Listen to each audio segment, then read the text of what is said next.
bawah cahaya bulan yang pucat, tubuh seorang gadis terhempas. Dari kegelapan, lahirlah sosok menyerupai gagak raksasa. Makhluk buas yang mencakar udara, seperti jelmaan ketakutan itu sendiri. Raven berbisik dalam hati bahwa tubuh dan jiwanya dapat terbelah menjadi dua entitas. Sebuah kutukan sekaligus senjata. Dua wujud yang menari di antara hidup dan kematian. Malam itu, perang bukan hanya melawan musuh, tapi melawan ketakutan yang bersemayam di dalam dirinya sendiri.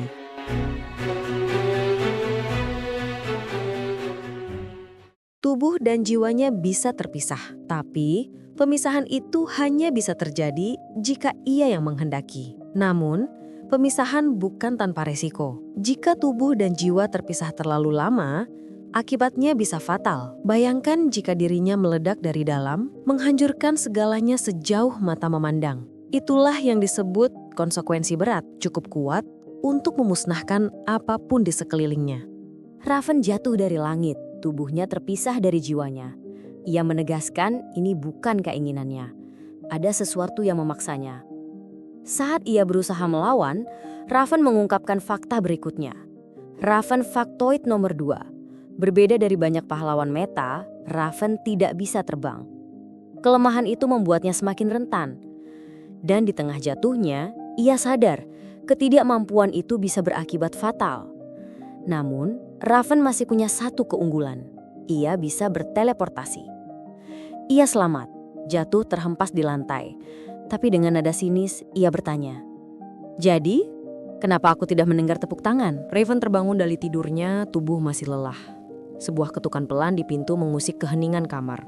Suara lembut Tante Alice terdengar, menanyakan kabar dan meminta izin masuk. Raven berusaha menutupi rasa letihnya menyalahkan hari pertama sekolah yang melelahkan. Tante Alice tersenyum hangat, mencoba menenangkan. Ia berkata, Angela, sang ibu, mungkin keras, tapi tetap berhasil membesarkan seorang gadis manis. Raven terdiam. Dalam hati ia meragukan kata-kata itu. Manis? Aku? Delusi, Tante.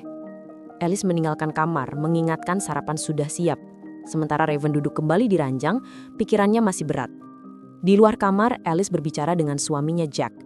Ia mengakui bahwa setelah semua yang Angela lakukan, Raven butuh waktu untuk benar-benar merasa pulih. Namun dengan tatapan penuh keyakinan, Alice berjanji, "Dia akan baik-baik saja, Jack. Aku yakin itu." Di Madison High School saat jam makan siang, Raven memperhatikan sekelompok teman barunya. Ia mengaku harus menggunakan kekuatan empatinya agar mereka segera menyukainya daripada terlihat aneh di hari pertama. Seorang murid bercerita, kemarin Raven sempat mendekatinya dan berbisik hal aneh, membuatnya bingung. Temannya menanggapi santai. Mungkin Raven penyihir, dukun, atau apapun. Yang penting dia sembuh. Di meja makan, Madison menyambut ceria, menunjuk Raven yang duduk bersama mereka. Archer ikut bercanda, siap menghadapi semua kelas kecuali matematika. Raven menatap lesuh, merasa tidak banyak yang berubah. Seorang siswi lain datang menghampiri Archer dengan ramah. Madison cepat-cepat menggoda, mengatakan kemarin dia tidak bersikap seperti itu.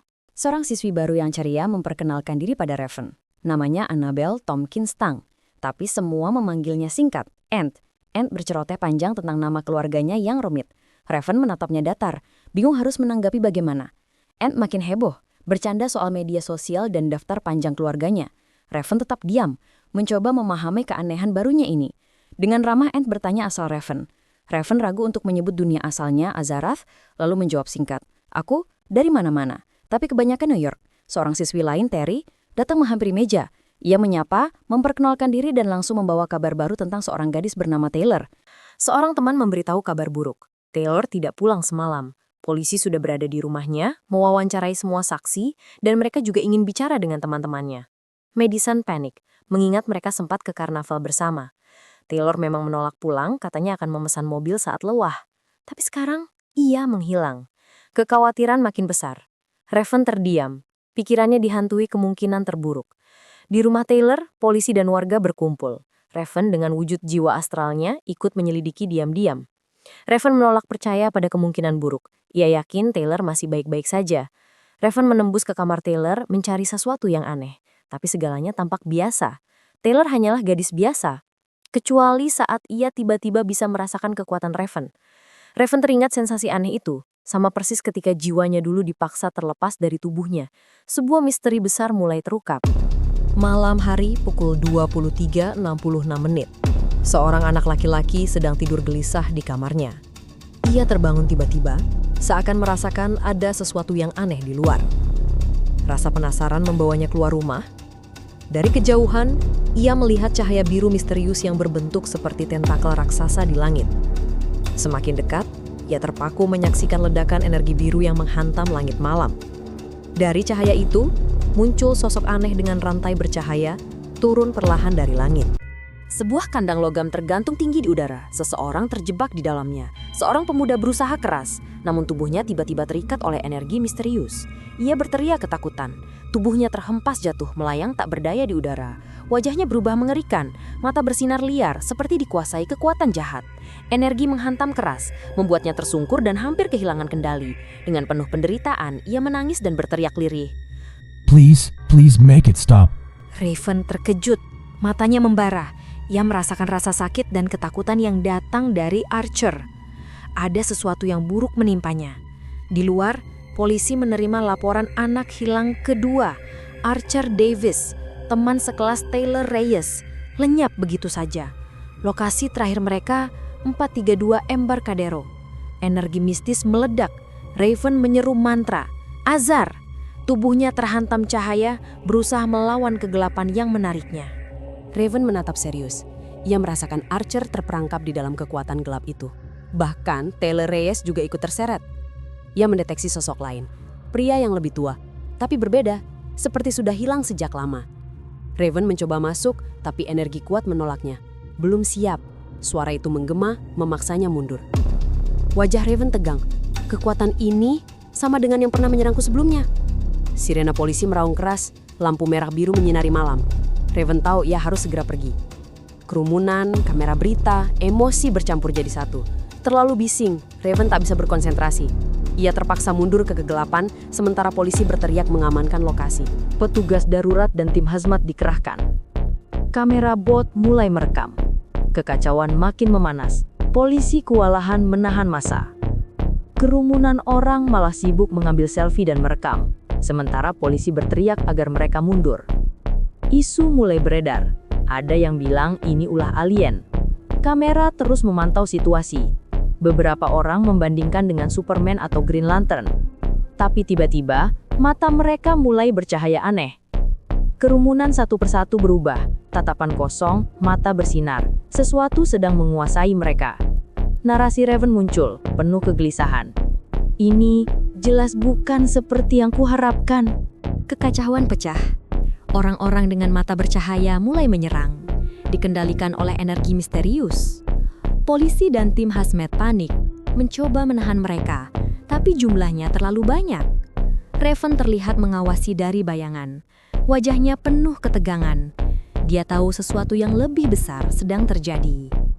Sinar energi putih menyembur dari portal, menyeret orang-orang ke udara. Raven muncul dengan kekuatan penuhnya, berusaha menghentikan massa yang dikendalikan. Ia memohon, menawarkan bantuan untuk melawan kendali gelap itu. Mata semua orang kosong. Pikiran mereka benar-benar dikendalikan. Tak ada kesadaran tersisa. Raven mencoba menjangkau mereka, tapi sia-sia. Mereka tidak bisa mendengar, tidak bisa memahami ucapannya. Kerumunan besar terus bergerak, seperti pasukan tanpa jiwa. Lebih buruknya, mereka tidak mampu melawan kekuatan yang menguasai mereka. Raven berteriak putus asa, memaksa mereka mendengarkan. Tapi yang ia hadapi hanyalah mata kosong dan bisu, milik manusia yang telah menjadi boneka kegelapan. Raven berjuang keras dikerubungi manusia yang dikendalikan. Ia memohon mereka berhenti, namun tak ada yang mendengar. Ia sadar tak mungkin melawan kerumunan ini. Ratusan emosi kacau menyerang batinnya sekaligus, melemahkan kekuatannya. Ledakan energi menghantam, Raven terlempar, menjerit kesakitan. Dari balik cahaya terdengar suara dingin. Masih belum siap. Ledakan besar menghantam sekitar, kendaraan hancur, kerumunan terus dikuasai. Suara itu kembali berbisik. Segera. Dengan tubuh lemah, Raven bangkit perlahan. Meski tersiksa, tekadnya tetap sama. Aku harus menyelamatkan mereka. Raven melihat banyak orang sudah terlambat diselamatkan, tapi masih ada harapan untuk Ant. Ia berteriak, memohon agar Ant jangan masuk ke cahaya. Raven mengulurkan tangannya. Ambil tanganku, biarkan aku melindungimu. Namun ketika Raven menyentuhnya, energi besar meledak. Raven menjerit kesakitan, tubuhnya terpental. Ia merasakan ada kekuatan asing, sesuatu yang tak bisa ia rasakan, tapi jelas sedang mengendalikan semua orang. Meski tersiksa, Raven tak mau melepaskan Ant.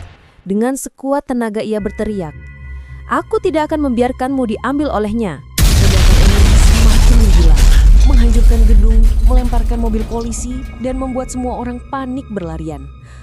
Raven ikut terseret ke udara, melawan derasnya kekuatan itu. Raven berusaha menstabilkan diri, tapi ia merasakan sesuatu. Energi itu terus membesar, makin kuat, makin berbahaya. Dengan tubuh lemah, Raven jatuh keras ke tanah.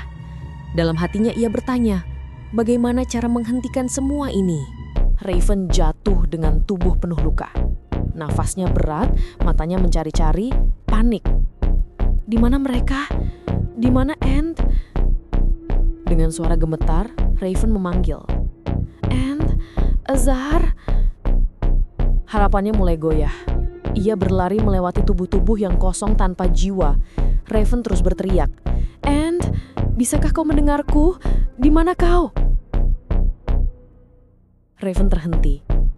Sekelilingnya sunyi, hanya cahaya biru yang menyala. Dengan lirih ia bertanya, "Kemana semua orang pergi?" Helikopter polisi berputar di atas kota. Sebuah anomali raksasa kini sudah meluas hampir 4 blok dan terus membesar. Polisi menutup seluruh area, namun ancaman itu seolah tak terbendung. Di sebuah ruangan, televisi menyiarkan peringatan agar warga menjauhi lokasi. Tapi sosok misterius mematikan TV dengan dingin, berkata, "Mereka tak tahu apa-apa." Suara lain menjawab, "Bagus untuk kita. Kau tahu waktunya, saatnya bersiap." Sosok bertopeng itu berdiri di depan kostum khusus. Dengan nada tenang ia berkata, "Ya, saatnya mengenakan ini."